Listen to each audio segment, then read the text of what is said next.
I came back from the hospital to find my wife gone, my house empty, and $240,000 missing from my account. The woman I'd married 8 months earlier had vanished like smoke, taking everything I'd worked 40 years to build. Standing in that hollow living room in Pattaya, Thailand, I realized I wasn't just homeless. I was 65 years old, 12,000 miles from home, with $17 in my wallet and no way back. The ceiling fan spun lazily overhead, mocking me with its indifferent rhythm. The walls still smelled faintly of the jasmine incense Sai used to burn every morning. I'd sold my auto repair shop in Minneapolis. I'd sold my house. I'd cashed out my retirement accounts and flown halfway around the world chasing a dream of warmth, simplicity, and love. Instead, I got the most expensive education of my life, and the lesson was simple. I was a fool. But 9 months earlier, sitting in my kitchen in Minnesota during another brutal winter, I had no idea any of this was coming. 9 months earlier, I thought I was finally going to live. If you've been enjoying the stories I create, please consider hitting the subscribe button. Your support is crucial for the growth of this channel and helps me dedicate time to making these videos despite my commitment to a full-time job. Thank you for being here. I turned 65 on January 14th, 2023. The thermometer outside my kitchen window read -18 degrees Fahrenheit. Snow had been falling for 3 days straight, burying my driveway under 2 feet of gray-white sludge that would freeze solid by nightfall. I sat at my kitchen table eating microwaved chili and watching the news. Another storm was coming. Another week of shoveling, scraping ice off my windshield, and wondering what the hell I was still doing in Minnesota. My name is Martin Greene, though most people call me Marty. I'd owned Greene's Auto Repair on East Lake Street for 42 years. I'd opened the shop when I was 23, with money borrowed from my father and a dream of being my own boss. For 4 decades, I'd changed oil, replaced transmissions, fixed brake lines, and kept the cars of South Minneapolis running. It was honest work, hard work, the kind that left your hands permanently stained with grease and your back aching by the time you turned 50. But it paid the bills. It put my 2 kids through college. It gave me a reputation as a guy who showed up, did the job right, and charged a fair price. My wife Linda left me in 2011.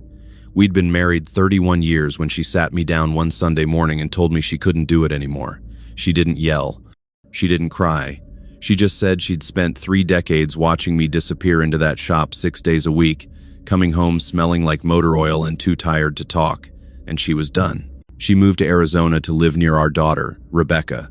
I stayed in the house, kept running the shop, and told myself I was fine. The divorce was finalized 4 months later. Linda got half of everything, which was fair. I didn't fight it. My son, Kyle, lived in Seattle, working some tech job I never fully understood.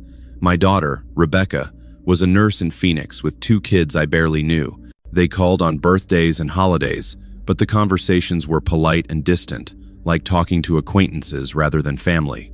I'd worked my entire adult life and ended up alone in a cold house in a cold city with nothing to show for it but a failing business and arthritis in both hands. The auto repair industry had changed. Younger guys didn't want to get their hands dirty anymore. They wanted to work on computers, not engines. Big chain shops undercut my prices. Dealerships offered warranties and financing I couldn't match. By 2022, I was barely breaking even most months. That January, sitting in my kitchen watching snow bury everything outside, I made a decision. I was going to sell the shop, sell the house, take whatever money I had left, and get out. I was 65 years old. If I didn't do something different now, I'd die in that house during some winter storm and nobody would find me until spring. I'd been watching YouTube videos about retiring in Southeast Asia. Thailand kept coming up.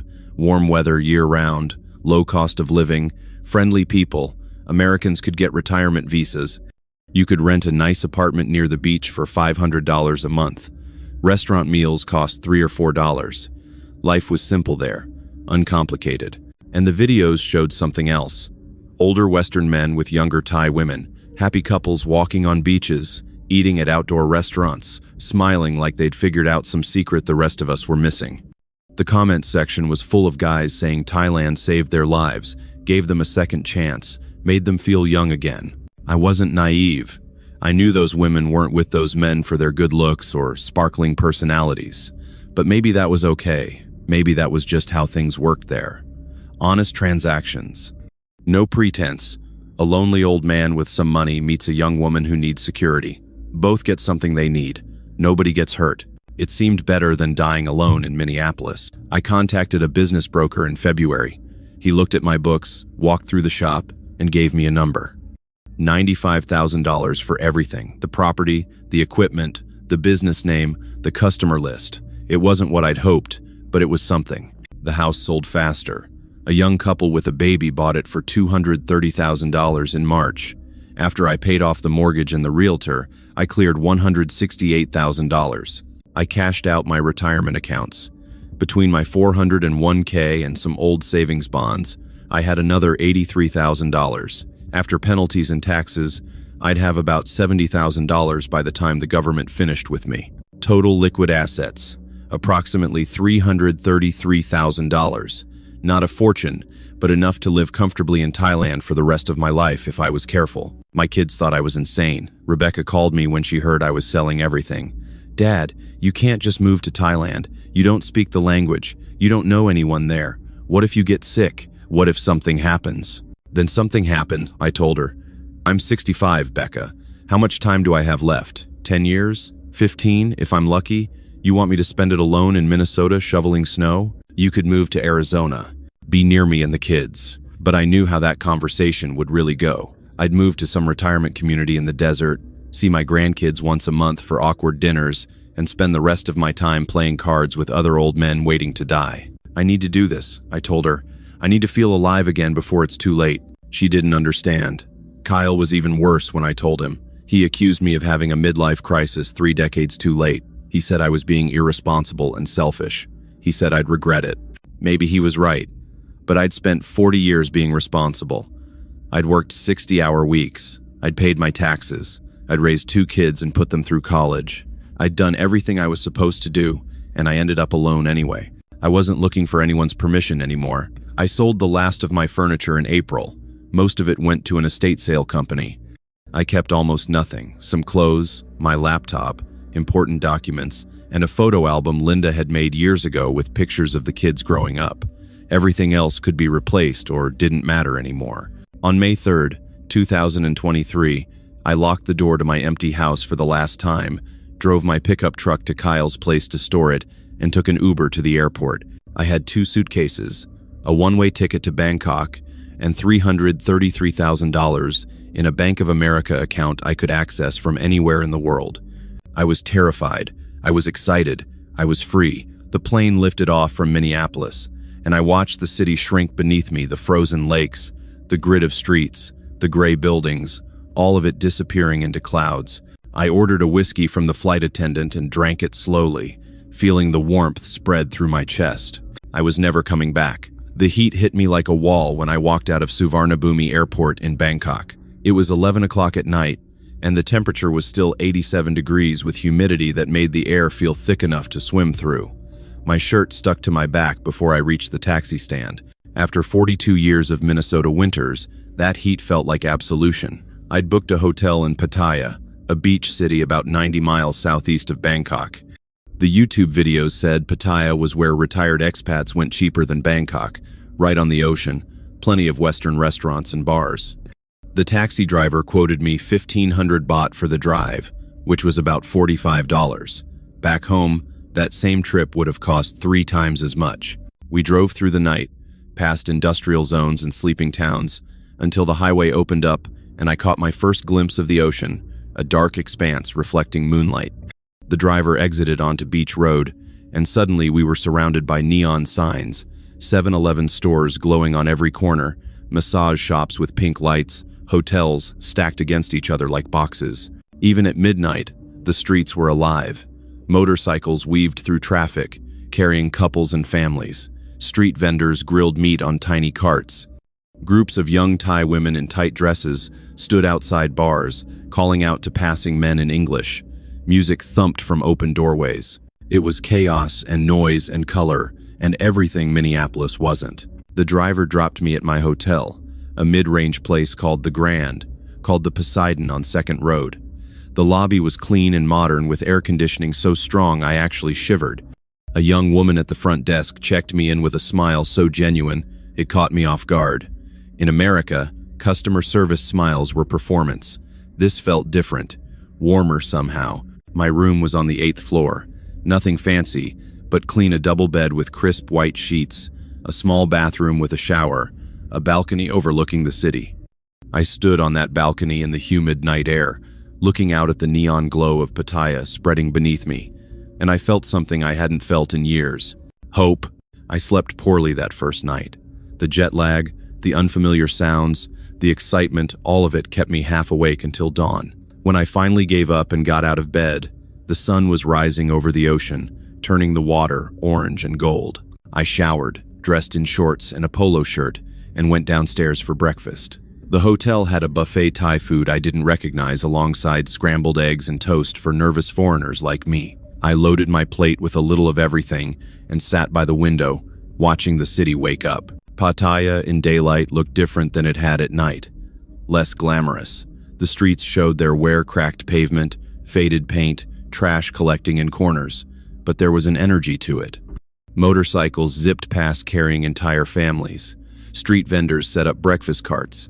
Old Thai women swept sidewalks in front of shops that wouldn't open for hours. I spent that first week just exploring, walking up and down Beach Road, discovering the maze of side streets and alleys called Swa, where the real life happened.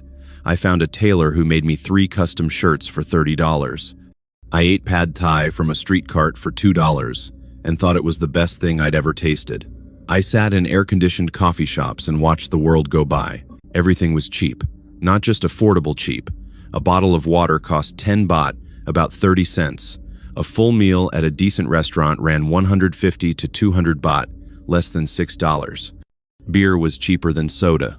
My hotel room, which would have cost $150 a night in America, was $35. I started doing math in my head. If I rented an apartment for $500 a month, spent another $500 on food and entertainment, I'd be living comfortably on $12,000 a year. My $333,000 could last 27 years. I'd be 92. I was going to die rich in paradise, but the loneliness was still there. I'd watch couples walking together, Thai women with Western men, usually guys my age or older, and feel that familiar ache. I'd sit in restaurants alone while families laughed at nearby tables. I'd wake up in my hotel room and reach for someone who wasn't there. The YouTube videos had shown me this part too, but I'd convinced myself I'd be fine. I'd convinced myself that freedom and sunshine would be enough. They weren't. On my 8th day in Pattaya, I walked down Soi Bua Khao. It was late afternoon, that golden hour before sunset, when the heat finally started to break. The street was lined with small bars, most of them open air with a few tables and a pool table in back. Girls sat outside, calling to passing foreigners in broken English. "Hello, handsome, where you go? Come, have drink with me." I'd walked past these bars before, always keeping my head down, feeling awkward and out of place. But that day, something made me stop. There was a small bar called Lucky's, tucked between a massage shop and a 7-Eleven. It looked quieter than the others. Just a few tables under a tin roof, a small bar with bottles lined up behind it, and 3 girls sitting on stools scrolling through their phones. One of them looked up as I hesitated on the sidewalk. She smiled, not the aggressive, salesy smile of the other girls, but something softer, shy almost. She was small, maybe 5'2", with straight black hair pulled into a ponytail. She wore jean shorts and a simple white tank top, no heavy makeup, no push-up bra, just a pretty girl with a gentle smile. "Hello," she said quietly. "You want drink?" I should have kept walking. I should have gone back to my hotel, called Rebecca, reminded myself why I came to Thailand. But I was tired of being alone, tired of eating dinner by myself, tired of watching other men with beautiful women while I sat in my empty hotel room watching Thai television I couldn't understand. "Yeah," I said, "I'll have a beer." I sat down at one of the tables. The girl came over with a cold Singa beer in a bottle and sat across from me without asking. This, I would learn, was how it worked. You buy them a drink, they sit with you, you talk. Simple. "What your name?" she asked. "Marty," I said. "Martin, but everyone calls me Marty." "Marty," she repeated carefully, like she was tasting the word. "My name's Sai. Like sky, but Sai." "Nice to meet you, Sai." She smiled again, and something in my chest tightened. She had a sweetness about her, a gentleness that seemed out of place in a bar. She looked at me with genuine curiosity, not the hungry calculation I'd seen in other girls' eyes. "You here holiday?" she asked. "Sort of," I said. "I'm retired. Just moved here, actually." Her eyes widened. "You live Pattaya now?" "Trying to. I'm from America, Minnesota. It's very cold there." "Minnesota," she said, giggling at the word. "Sound funny." We talked for an hour. Her English was limited, my Thai was non-existent, but we managed. She told me she was 29 years old, from a small village in Isan, the poor northeastern region of Thailand. She had 2 younger brothers still in school. Her father died when she was 16. Her mother sold vegetables at the local market. She'd come to Pattaya 3 years ago to make money. She sent most of what she earned back home to her family. She didn't like working in the bar, she said, looking down at her hands. But it was the only way she could help her brothers finish their education. "Aye, good girl," she said quietly, and there was something in her voice, shame, maybe, or defiance that made me believe her. I bought her 3 lady drinks that night. The bar charged me 120 baht per drink, about 350. She got a small commission from each one.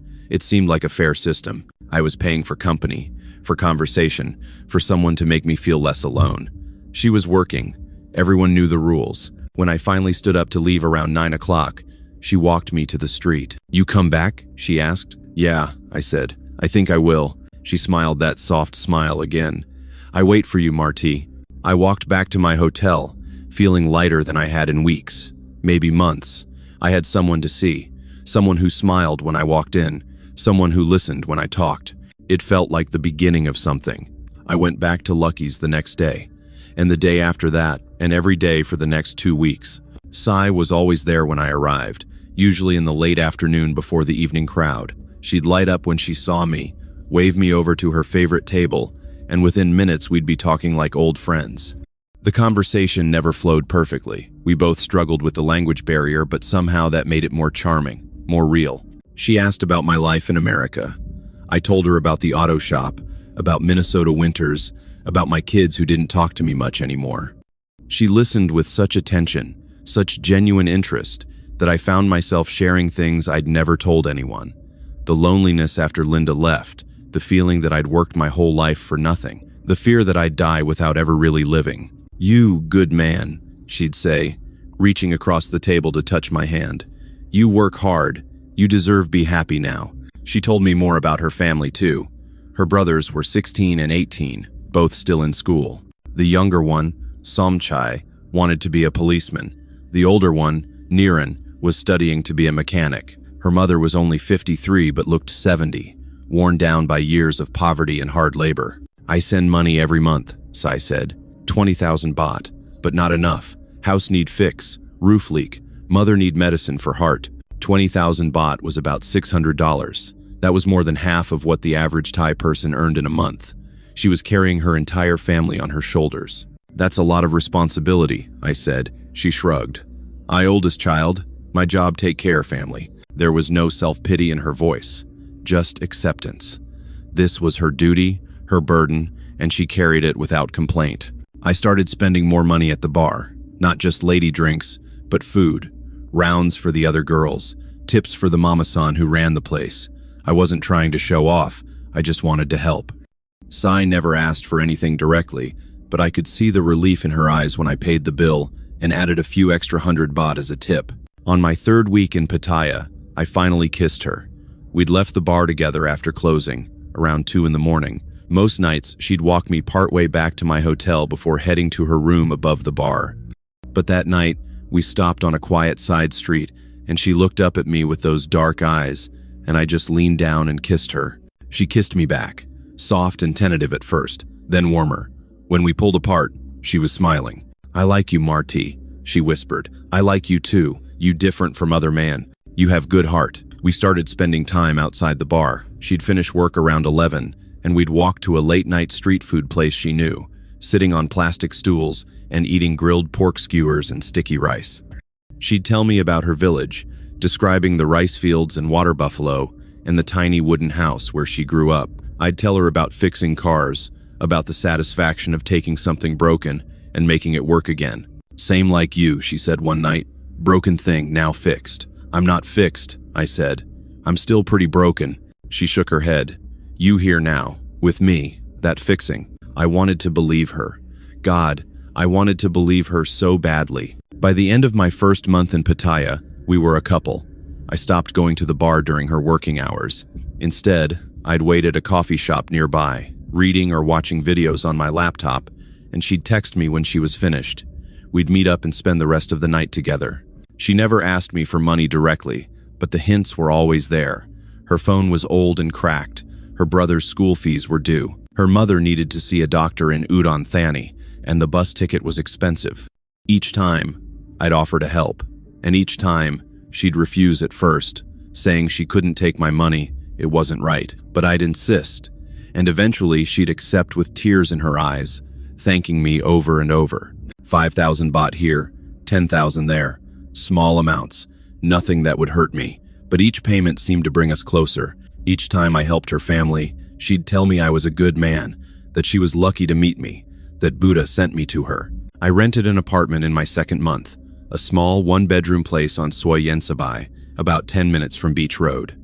It was in a modern building with a pool and a gym, furnished with a bed, a couch, a small kitchen, and a balcony with a view of the city. The rent was 15,000 baht a month, $450. I paid 3 months up front to get a better rate. I asked Sai to move in with me. We were sitting on my new balcony, drinking Leo beer and watching the sunset. I'd been thinking about it for days, rehearsing the words in my head. I was terrified she'd say no. Terrified she'd laugh at me. This old American man thinking a beautiful young woman would want to live with him. "Sai," I said, my voice shaking slightly. "I know this is fast. I know we've only known each other a couple months, but I really care about you. And I hate the thought of you going back to that bar every night. Would you consider moving in with me? You could quit working. I'd take care of everything. You'd just need to be here, with me." She stared at me for a long moment, her eyes wide and unreadable. Then tears started rolling down her cheeks. "Marty," she whispered. "You serious?" "Completely serious." She threw her arms around me, sobbing into my shoulder. "You really want me? Old man like you want girl like me?" "I'm not that old," I said, trying to laugh. "And you're not just any girl. You're special, Sai. You make me happy. You make me feel alive again." "I quit bar today," she said, pulling back to look at me. "I tell Mama-san I have boyfriend now. Good boyfriend. Boyfriend who take care me." "You already quit?" She nodded, smiling through her tears. "I know you ask me soon, I feel it. So I quit already. I wait for you." Something about that should have seemed strange. The timing, the confidence. But I was too happy to question it. She'd quit the bar for me. She'd chosen me over that life. That meant something. That meant this was real. She moved in the next day. She didn't have much, a few bags of clothes, some toiletries, a small Buddha statue she placed on a shelf in the living room. She arranged everything carefully, turning the apartment into something that felt like a home instead of just a place to sleep. That first night living together, she cooked dinner. Real Thai food, tom yum soup, stir-fried vegetables, jasmine rice. We ate on the balcony while the city lights came on below us, and I thought, this is it. This is what I came here for. This is what happiness feels like. After dinner, we sat close together on the couch, watching a movie on my laptop. She fell asleep with her head on my shoulder. I stayed awake for a long time, listening to her breathe, feeling the weight of her against me. For the first time since Linda left, I didn't feel alone. The next 3 months were the happiest of my life. Sai transformed the apartment into a home. She bought plants for the balcony, colorful cushions for the couch, and picture frames that she filled with photos of us together. She cooked everyday breakfast before I woke up, dinner waiting when I came home from wherever I'd been exploring. She kept the place spotless, laundry always done, dishes always washed. She called me her husband, not officially, not legally, but in the way she introduced me to shopkeepers and neighbors. This my husband, Marty. It made me feel proud, important, like I was part of something again. I gave her 20,000 baht a month, about $600 for personal expenses, and to send to her family. She was always grateful, always saying it was too much, but I insisted. I wanted to take care of her.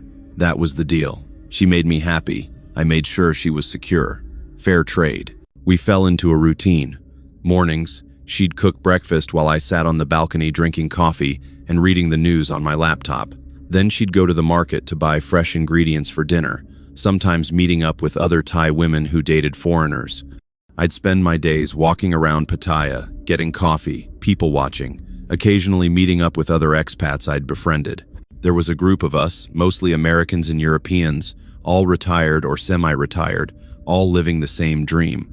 We'd meet at a bar on Beach Road called the Outback, drinking cheap beer and swapping stories about our lives back home and our new lives here. Most of them had Thai girlfriends or wives too. We understood each other. Best decision I ever made. One guy named Roger told me. He was 72, from Texas, living in Pattaya for 6 years, with a Thai woman named Noi. My kids think I'm crazy. My ex-wife thinks I'm pathetic. But you know what? I don't care. I'm happy. First time in decades. I felt the same way. My kids barely called. Rebecca texted occasionally, asking if I was okay, but I could feel the judgment in her messages. Kyle stopped communicating entirely after I told him I had a girlfriend. He said I was embarrassing myself, that everyone back home was laughing at the old man playing sugar daddy to some bar girl. I stopped caring what they thought. They didn't understand. They had their whole lives ahead of them. I was on the back nine, and I was going to play it my way. Sai and I took trips together. We went to Koh Larn, a small island off the coast of Pattaya, spending the day on white sand beaches and swimming in turquoise water. We visited the big Buddha on the hill overlooking the city, where Sai prayed for our happiness and health. We drove up to Bangkok for a weekend, staying in a nice hotel near the Chao Phraya River and visiting the Grand Palace. She was always smiling, always affectionate, always calling me her handsome husband. I'd catch her looking at me sometimes with such tenderness that it made my chest ache. "Why you look at me like that?" I asked one night. "Because I lucky," she said. "I have good man, good life now. I happy, Marty." "Me too," I said. "Happiest I've ever been." And I meant it. But there were moments, small moments I ignored at the time that should have warned me. She was always on her phone, always texting someone. When I asked who, she'd say it was her mother or her brothers or friends from the bar. She'd show me the messages sometimes, but they were in Thai, so I couldn't read them anyway. Money disappeared faster than I expected. I was giving her 20,000 baht a month, but there were always extra expenses. Her mother needed medicine. Her brother needed a new motorcycle to get to school. The roof on their house was falling apart. Each request came with photos, her mother looking frail, her brothers smiling nervously, the damaged roof with blue tarp stretched across it. I gave her 10,000 here, 15,000 there. By the end of month 3, I'd given her almost 90,000 baht beyond her regular monthly allowance, about $2,700. It added up faster than I realized, but she was always so grateful, always crying with relief, thanking me, saying I was saving her family. How could I say no? What was money for, if not to help the people you loved? One night, about 4 months after she moved in, she brought up marriage. We were lying in bed, the fan spinning overhead, her head on my chest. Her fingers traced circles on my stomach. "Marty," she said quietly. "You ever think about marry me?" My heart started pounding. "I've thought about it," I admitted. "Would you want that?" "I want be real wife. Not just girlfriend. I want everyone know you, my husband. I, your wife. We could do that," I said slowly. "Get married at a temple or something?" "Not temple," she said. "Amphor, government office, make legal. So I have your name, so everyone know I belong you." "You'd take my last name?" "Of course. I want be Greene." She sat up, looking down at me with shining eyes. "You want marry me, Marty?" "Yeah," I said, surprised by how much I meant it. "Yeah, I do." She kissed me hard, then pulled back, grinning. "We do soon? Maybe next month?" "That fast? Why wait? We already live like married. We just make official." It made sense. We were already committed to each other. We already acted like husband and wife. Why not make it legal? Plus, I liked the idea of her having my last name, Greene. It sounded right. "Okay," I said. "Let's do it. Let's get married." She squealed and threw her arms around me, chattering in rapid Thai mixed with English about how happy her mother would be, how her brothers would be so proud, how this was the best day of her life. I was 65 years old, and I was getting married for the second time, to a woman 36 years younger than me. in a country I barely understood, and I'd never been more certain of anything in my life. We got married on a Thursday morning in late September, 2023. The ceremony took place at the district office in Pattaya, a plain, bureaucratic building that smelled like floor cleaner and old paper. No flowers, no music. No guests, except for two of Sai's friends from the bar who served as witnesses. I wore a light blue button-down shirt I'd had made at the tailor. Sai wore a simple white dress she'd bought at a mall in central Pattaya, nothing fancy, just a knee-length cotton dress with lace trim. She looked beautiful anyway. The registrar was a tired-looking Thai woman in her 50s who processed our paperwork with the enthusiasm of someone stamping parking tickets. She asked us questions through a translator. Were we entering this marriage freely? Did we understand it was a legal contract? Did I understand Thai marriage law? I said yes to everything. I barely listened. I was too busy watching Sai, who kept glancing at me with this shy, excited smile that made my heart race. The whole thing took 20 minutes. We signed papers. The registrar stamped documents. And just like that, Sai Kaesorn became Sai Greene, Mrs. Martin Greene. We took photos outside the office, Sai's friends snapping pictures on their phones. Sai held up her marriage certificate like a trophy, beaming at the camera. In those photos, I looked dazed. Happy, but dazed. Like I couldn't quite believe it was real. We went to lunch afterward at a seafood restaurant on Beach Road. Sai insisted on paying with money I'd given her the week before. She ordered everything grilled, prawns, steamed fish, crab curry, sticky rice. We ate and laughed and toasted with Singa beer, and her friends kept saying how lucky she was to find such a good man. "You take care her," one of them said to me in broken English. "Sai, good girl, good heart. She love you very much." "I know," I said. "I'm the lucky one." After lunch, Sai's friends left, and we walked along Beach Road holding hands. Tourists and locals moved around us in the afternoon heat, but it felt like we were in our own world. She kept looking at the marriage certificate in her purse, like she needed to check it was still real. "You happy?" I asked. "So happy," she said. "I never think I have good life like this. I think I work bar forever, die alone. But then you come. Buddha send you to me, Marti. I know this." "I'm the one Buddha sent you to," I said. "We lucky together," she agreed, squeezing my hand. That night, we celebrated properly. I'd booked a nice room at a resort hotel south of Pattaya for 2 nights, a mini honeymoon. The room had a view of the ocean, a huge bed with white linens, and a bathroom bigger than my old auto shop's office. Sai walked around the room in wonder, touching everything like she was afraid it might disappear. She took a long bath in the fancy tub, came out wearing one of the hotel robes, and curled up next to me on the bed. "This most beautiful place I ever stay," she said quietly. "You deserve beautiful things," I told her. "I have beautiful thing," she said, looking at me. "I have you." We made love that night with a tenderness that felt different than before, more real. She cried afterward, and when I asked why, she just shook her head and held me tighter. "Happy cry," she whispered. "I just so happy." We stayed at that resort for 2 days, barely leaving the room except to eat at the hotel restaurant or walk on the beach. It was perfect, a perfect little bubble where nothing else existed except us. But reality was waiting when we got back to Pattaya. The day after we returned, Sai brought up the house. We were having breakfast on our apartment balcony. She'd made omelets and toast, and we were drinking coffee and looking out at the city below. She'd been quiet all morning, and I could tell something was on her mind. "What's wrong?" I asked. "I just thinking," she said slowly, "about future." "What about it?" "We married now, but we live in rental apartment. This not really our home, someone else's home. We just borrow." "It's a nice apartment," I said. "I know, but..." She set down her coffee cup and turned to face me. "Real family have real home, house, something that belong us, that nobody can take away." "You want to buy a house?" Her eyes lit up. "You think we can?" I hesitated. "I don't know. I've heard foreigners can't own property here." "Cannot own land," she agreed, "but can own house if on Thai name. My name now. I, your wife. We buy house together, put in my name, but really our house, family house." It made sense in a way. We were married. We were building a life. An apartment was temporary. A house was permanent. A house said we were committed to this, to each other, to our future together. "How much would something cost?" I asked. "Not too much. Small house, maybe 2 million baht. With land, maybe 3 million. 3 million baht was about $90,000. almost a third of my total savings. That was a lot. But then again, I'd spent $95,000 for my auto shop back home, and that hadn't brought me any happiness. A house here, with Sai, a place that was truly ours that would be worth it. Let me think about it, I said. She nodded, trying to hide her disappointment. Okay, you think. No pressure. But of course there was pressure.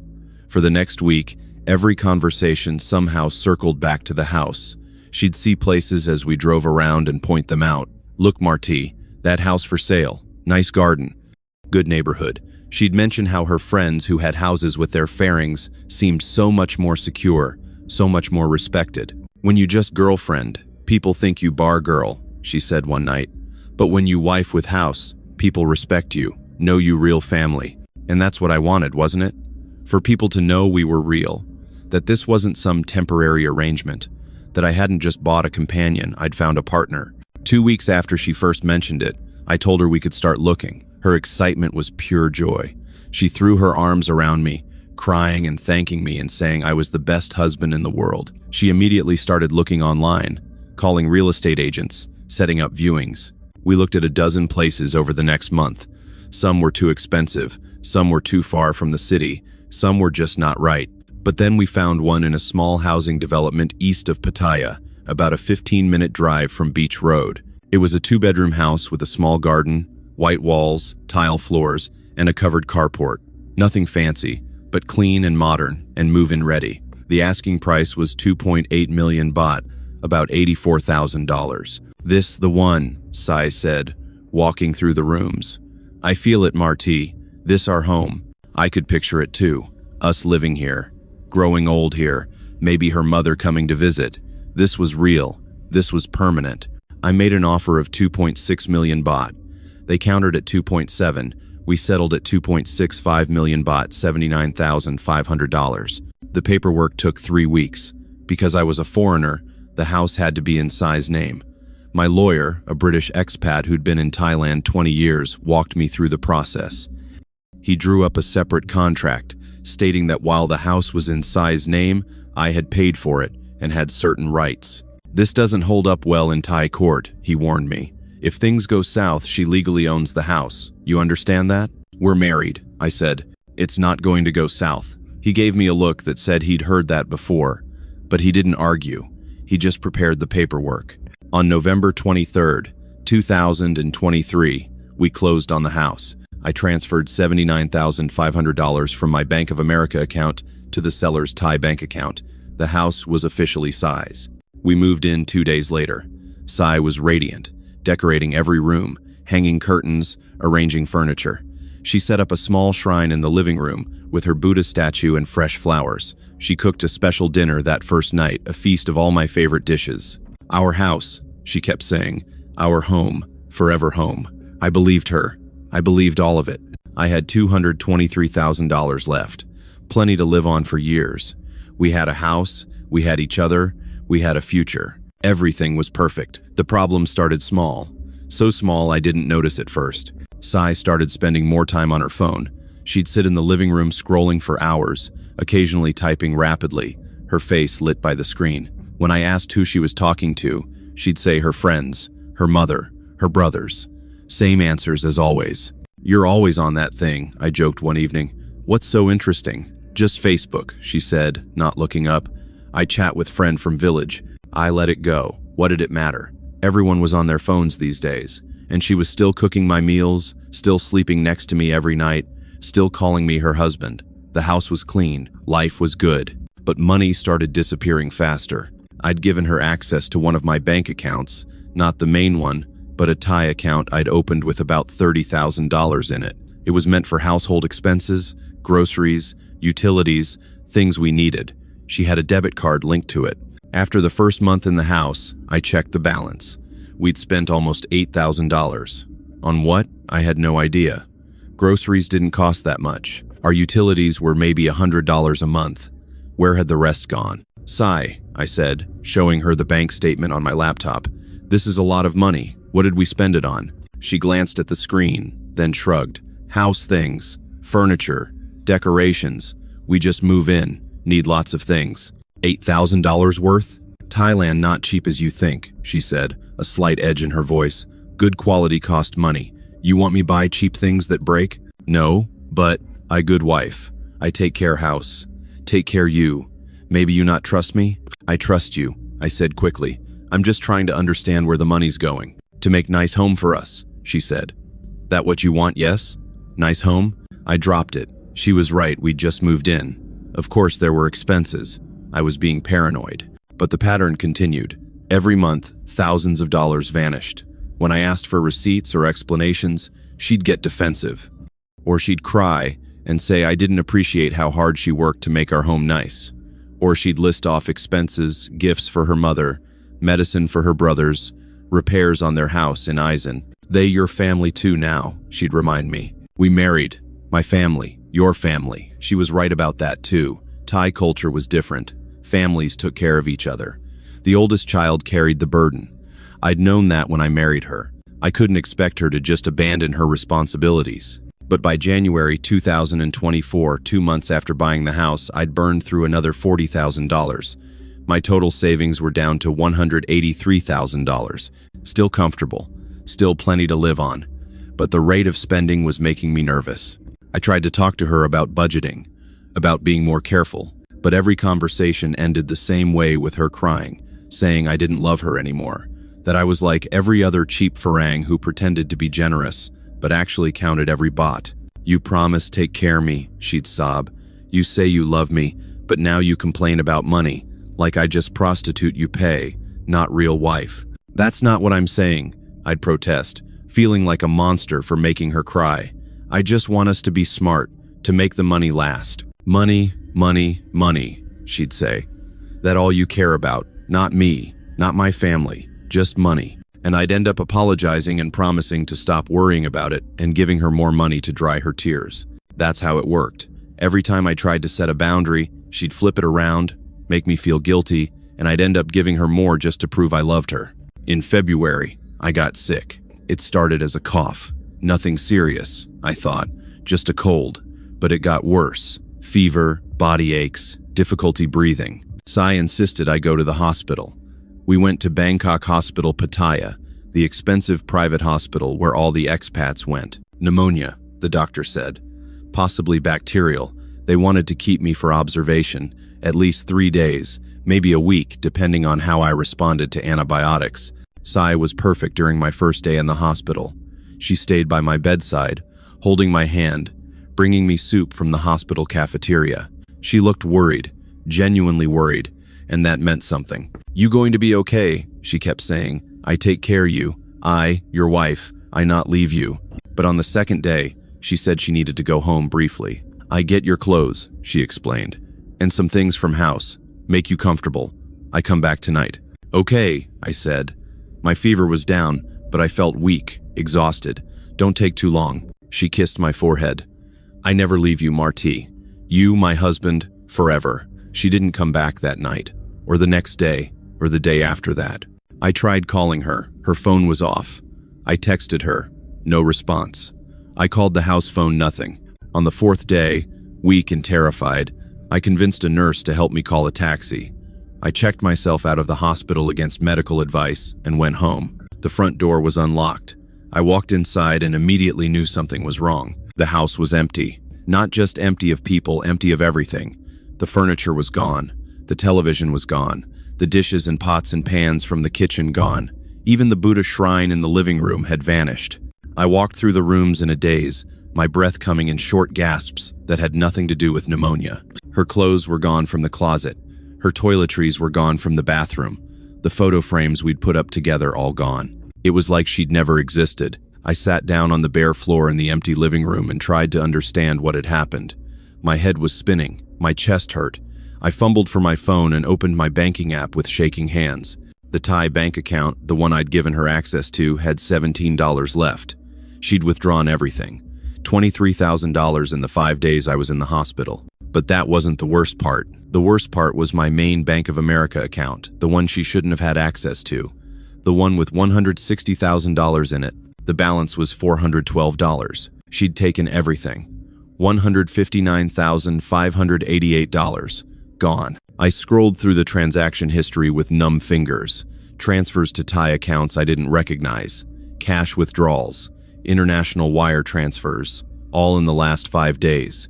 Total amount stolen. $182,600. I'd been in Thailand for 8 months. In that time, Sai had systematically drained almost every dollar I'd saved in 40 years of work. And now she was gone. I called the police from the empty house. My hands were shaking so badly I could barely hold the phone. When the dispatcher answered in Thai, I stumbled through broken English mixed with desperation until she transferred me to someone who could understand me. An officer arrived 90 minutes later. He was young, maybe 30, with a bored expression that didn't change as I explained what happened. He walked through the empty house, taking notes on a small pad.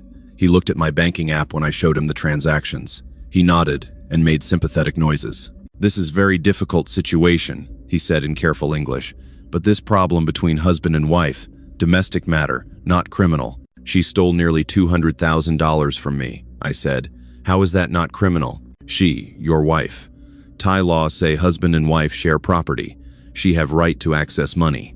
But she cleaned out the accounts. She took everything and disappeared." He shrugged apologetically. "You can make report, but probably police cannot do much.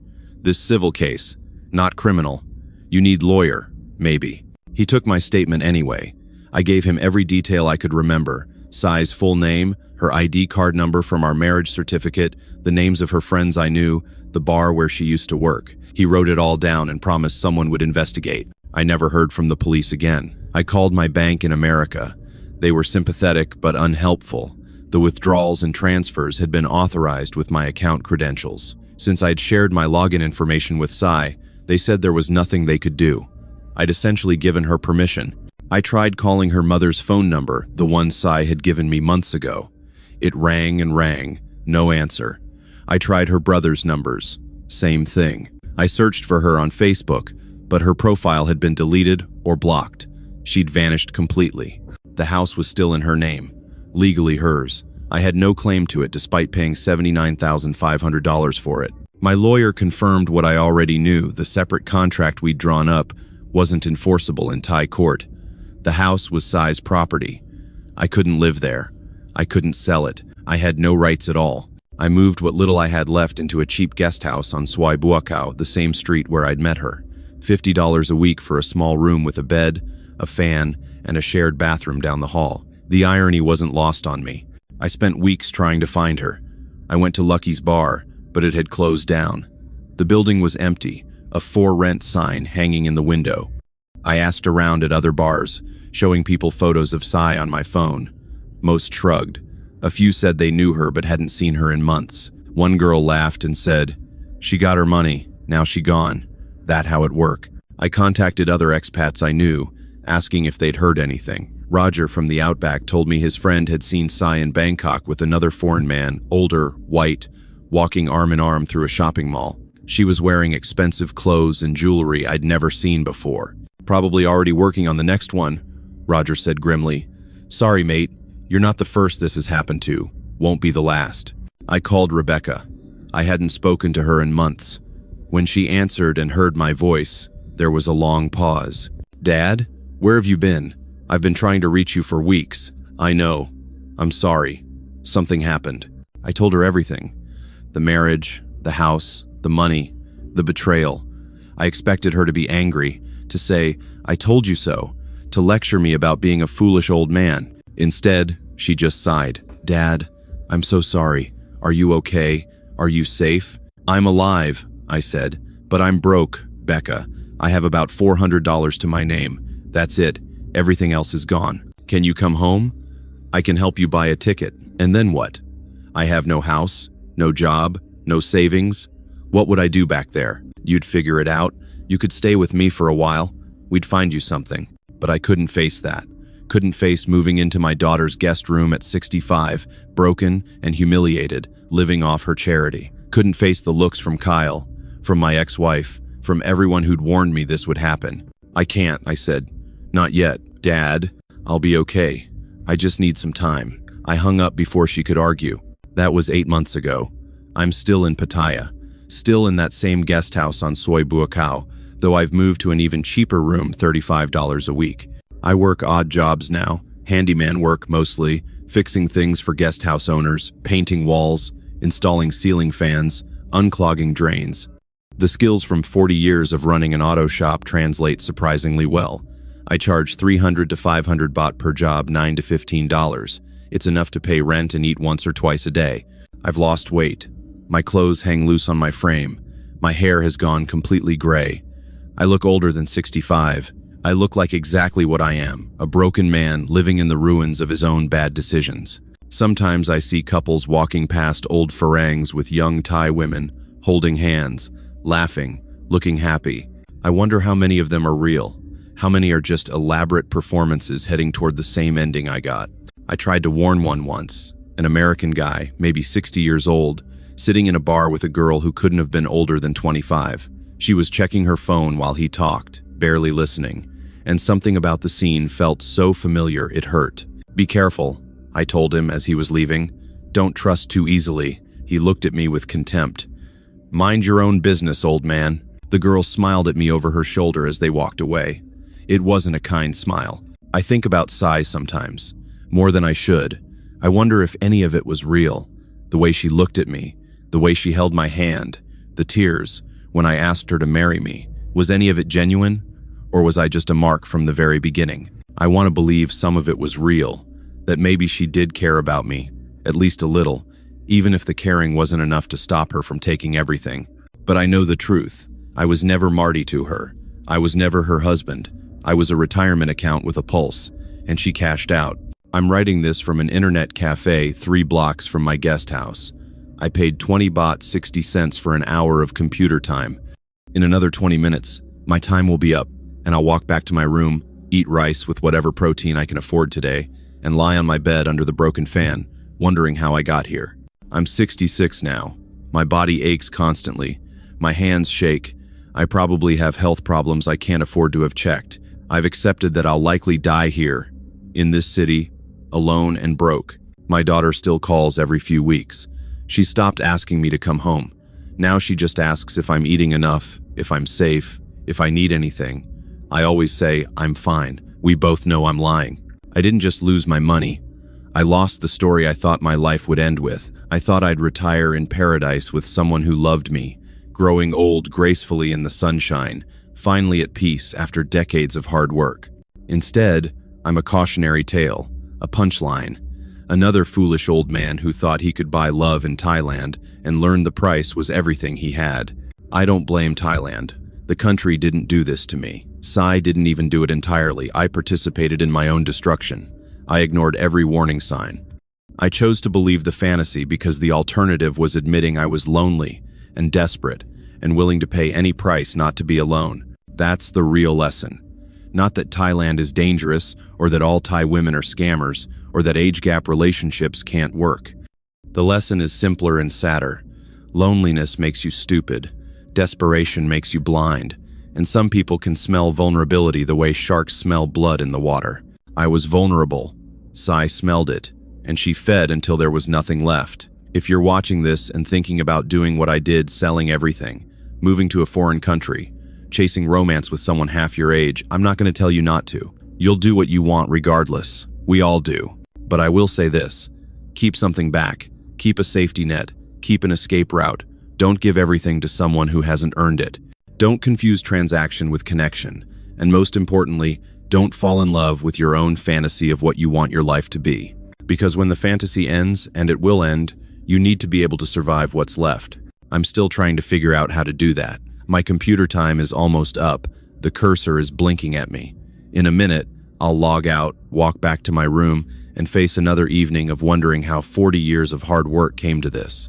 But maybe that's not the worst thing. Maybe surviving is enough.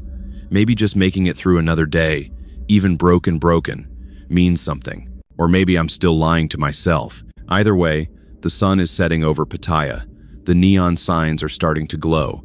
Another night is beginning in the city that gave me everything I thought I wanted, then took everything I had. And I'm still here, still breathing, still trying to understand how love turned into loss, and how dreams became nightmares, and how the best decision of my life became the worst mistake I ever made. That's my story. I hope yours ends better than mine.